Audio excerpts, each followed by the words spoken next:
Ano mo sa akin. Ito po ang trapping system ni Boss Kobe. May catches yung ating landing. May catches po.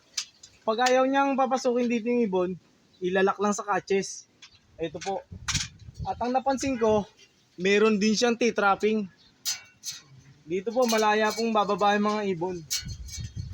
At ito pa, naka maxim ex machina inspired na trapping system. Ito.